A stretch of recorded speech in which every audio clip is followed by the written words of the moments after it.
I am Father Dion, the Post-Catholic Chaplain of the Headquarters and Headquarters Support Group of the Philippine Army. And this is Salita ng Diyos, ang ating gabay. Today is Wednesday, September 3, 2025, and we celebrate the memorial of Saint Gregory the Great.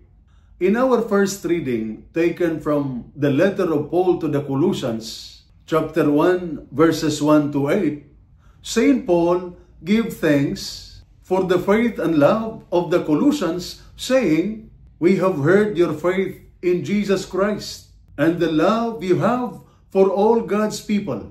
For our soldiers, this is an important reminder that real strength is not just in weapons or discipline, but in faith and in love. Without this, our service becomes empty. With them, our service becomes a blessing that inspires others. In the Gospel, taken from the Gospel of Luke, chapter 4, verses 38 to 44, Jesus heals Simon's mother-in-law, and right away, she gets up and begins to serve. Later, even when people wanted to keep him in one place, Jesus said, "I must proclaim the good news of the kingdom to other towns also. For this is why I was sent." His mission was clear: to heal, to serve, and to proclaim. Today, we celebrate the feast of Saint Gregory the Great, a true leader who called himself the servant of the servants of God.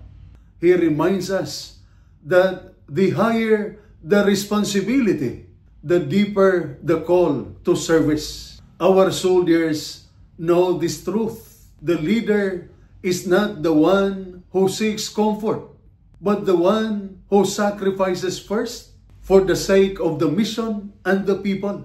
And so, let us live like Christ, serve like Saint Gregory the Great, and stand firm like true soldiers of faith. Our mission is not only to guard our nation, but also to bring God's light wherever we are. And this is Salita ng Diyos, ang ating gabay. Let us pray. Lord God, we thank you for the gift of service and mission. Bless our soldiers with strong faith, hearts full of love, and courage in every trial. Heal their wounds, seen and unseen, and protect them in every mission. Grant peace and strength to their families who wait and pray for them. May all their sacrifices bear fruit in your kingdom, and may they always serve with hope, faith, and love through Christ our Lord. Amen. And may the Almighty God bless you and your family, the Father, the Son, and the Holy Spirit. Amen.